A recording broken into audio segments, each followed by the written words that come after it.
Mr. Blue Sky, please tell us why you had to hide away for so long. Where did E aí, rapaziada e pouquíssimas garotas que me assistem. Primeiro, bora esquecer fandom de K-pop pra esse vídeo aqui. Eu quero passar longe de ficar focando em como eles são um fandom tóxico e os caramba, o foco aqui é outro. Então, se você não vive em uma caverna, é muito provável que já tenha ouvido falar de K-pop. Eu queria trazer aqui alguns pontos um pouco diferentes do que o pessoal costuma falar sobre. É claro que, geralmente, as pessoas da nossa bolha não focam muito nas bandas em si, até porque, sim, eu sei quem vocês assistem.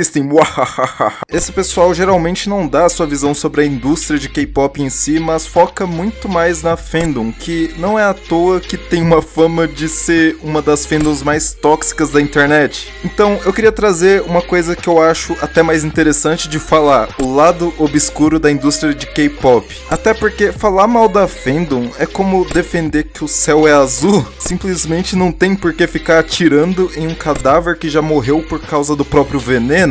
E talvez você tenha entrado nesse vídeo pra ver se eu falo alguma merda e se sou cancelado, e eu não te culpo, na verdade eu faria a mesma coisa. Mas voltando pra essa parte sombria da indústria de K-pop, o que me levou pra esse vídeo aqui foi ver que mais um vídeo de K-pop, no caso La Lisa, da Lisa, do Blackpink, bateu recorde de visualizações de um vídeo postado por uma artista solo em um único dia aqui no YouTube, pegando as suas humildes 73,6 milhões de visualizações e deixando até a Taylor Swift no chinelo. Um número estratosférico quando você para pra pensar que a enorme maioria dos criadores de conteúdo não vai fazer isso na vida. Sem falar que o Blackpink agora é o maior canal de música do YouTube, com seus humildes 66,5 milhões de inscritos. Esses grupos de K-pop, tipo o Blackpink e o BTS, tiveram um crescimento absurdo nos últimos anos, não só no Oriente, mas aqui no Ocidente também. E eles têm números que deixam qualquer artista chupando o dedo se a gente falar em termo de alcance. E tudo isso graças a todo o esforço dos artistas e o nível insano de perfeição que eles alcançam. Talvez você não goste de K-pop, talvez você tenha preconceito por causa da fandom, ou talvez você goste, vai saber.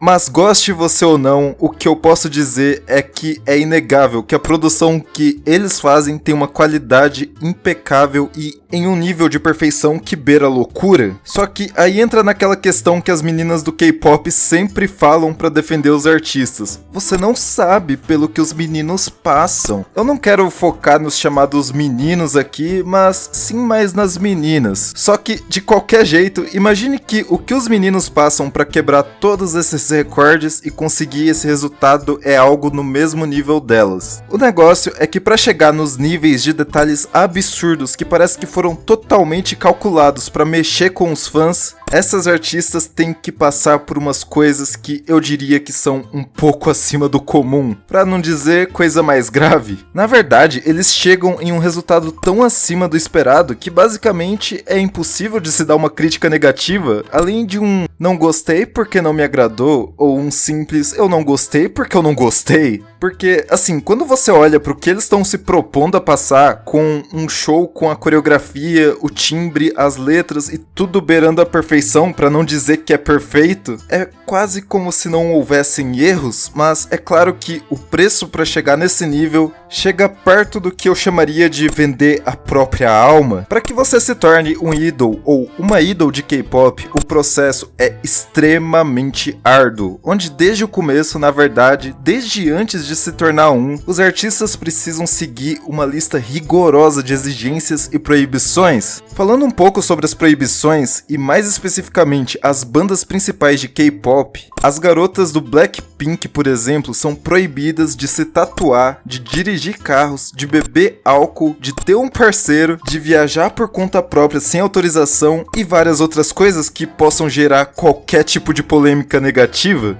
E para qualquer coisa que elas queiram fazer por conta própria, elas têm que perguntar e pedir autorização para a empresa que cuida delas. Inclusive nas pouquíssimas folgas que elas recebem, chegando a ser ameaçadas de ser retiradas do grupo se elas desobedecerem qualquer regra. E é claro que os meninos da BTS, por exemplo, não saem disso. A carga horária deles também é perto das 14 horas e as proibições também são bem parecidas. Mas a diferença são coisas tipo, eles podem ter uma parceira, mas com muito cuidado para não ser uma coisa pública. Só que a gente sabe que é praticamente impossível disso acontecer, então é como se fosse meio que proibido também. Eles também são proibidos de falar coisas ruins, já que tem um público enorme e jovem, sabe? Aquelas garotinhas de 12, 14 anos que cancelam pessoas falando coisas horríveis. O que eles dizem pode facilmente acabar influenciando elas de forma extremamente negativa, embora de vez em quando eles acabem falando merda, mas ao menos pedem desculpas depois. Em outros países, tipo aqui no Brasil, geralmente é uma coisa bem mais aleatória para você conseguir se tornar um artista, onde os artistas começam por conta própria cantando, vão atrás de conseguir shows, tentam fazer alguma fama na internet e várias coisas do tipo, para que consigam finalmente o contato com alguma empresa que possa impulsionar a carreira deles.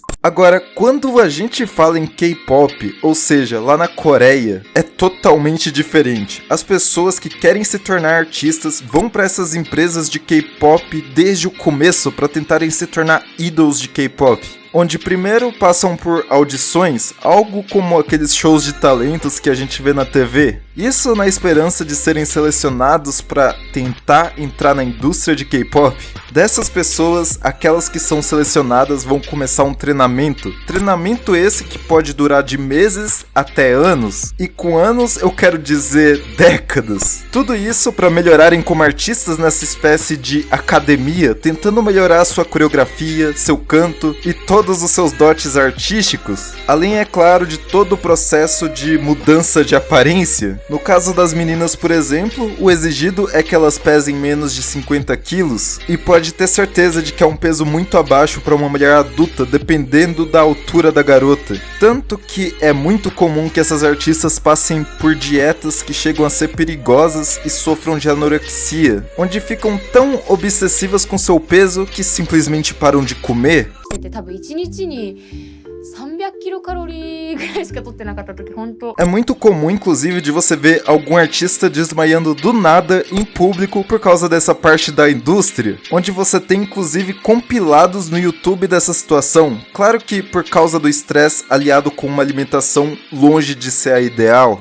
Essas pessoas que estão em treinamento são chamadas de trainee e chegam a passar 14 horas por dia fortalecendo qualquer ponto fraco que tenham. Isso tudo com praticamente nenhuma folga, onde fazem diversas tarefas para tentar alcançar a chamada perfeição. Um ponto importante é que dessas pessoas que fazem o treinamento, nem todas viram idols. Isso é bem óbvio, não tem vaga para todo mundo. Na verdade, é mais ou menos uma a cada 10 mil pessoas que consegue se converter em idol. Aí eu fico imaginando o que essas pessoas que querem se tornar idols não chegam a fazer para superar os outros nos quesitos necessários. Esse processo, onde a pessoa passa de um simples trainee para um idol, é chamado de debutar. É algo como estrear, onde a pessoa consegue se tornar parte do grupo musical pré-fabricado pelas gravadoras. Agora, os outros trainee que não conseguem debutar são simplesmente descartados, como se fossem um pedaço de carne. 슌!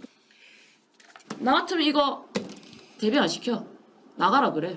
나가버려. E essas gravadoras são que cuidam de tudo que os artistas e aspirantes artistas precisam para alcançar o sucesso e a perfeição. Inclusive sobre as letras da música, os videoclipes, administram o dinheiro, o treinamento, tudo. Falando mais especificamente das bandas aqui, as meninas do Blackpink fazem parte da Young Entertainment, enquanto os rapazes do BTS fazem parte do Big Hit Entertainment. É claro que cada uma dessas empresas tem vários grupos musicais e mas assim, muita gente querendo ser artista envolvida. Pessoas essas que têm contratos de anos e anos a fim, podendo se estender a mais de uma década com essas empresas, onde as pessoas têm que ficar por todo o tempo do contrato com as empresas, além de que as empresas ficam com uma porcentagem bem grande de qualquer renda que os artistas consigam, uma coisa perto dos 50%, variando de contrato para contrato e de empresa para empresa. Uma coisa que é bem comum de acontecer e que os artistas fazem para alcançar o nível de beleza exigido por esse mercado são as famosas cirurgias plásticas. Uma coisa que parece ser quase que obrigatória no K-pop, existindo pessoas que modificaram tanto seus rostos que parecem ser outra pessoa completamente diferente. Tudo isso em busca da perfeição. Na verdade, eu diria que o próprio fandom de K-pop acaba ferrando ainda mais com a vida dos artistas, já que basta um simples deslize pro hate vir com tanta força em cima da pessoa que ela pode acabar perdendo tudo de um dia pro outro. Um caso bem famoso é o da Sulli, uma garota que fez parte de uma banda de K-pop, e porque ela gostava de ter um pensamento um pouco mais livre e mostrava os seios de vez em quando, algumas fãs de K-pop caíam com força dando hate em cima dela. Uma pessoa que era um pouco frágil e já tinha problemas com depressão, acabou que com toda essa negatividade em cima dela, ela tirou a própria vida. Então, depois de tudo que eu tive que pesquisar para fazer esse vídeo e sobre as coisas que eles precisam fazer para alcançar a perfeição que é exigida pelo público, eu percebi que tudo que eles fazem é um absurdo. São pessoas que fazem de tudo para serem perfeitas a todo instante para agradar esse público, que, é claro, não vamos generalizar, mas não é como se fossem alguns casos isolados. Existe uma parcela considerável que é tóxica e com isso acaba prejudicando os próprios ídolos, que tanto idolatram ao exigir que eles alcancem uma coisa impossível para um ser humano. Eu não vou falar aqui a parte da prostituição e várias coisas do tipo, mas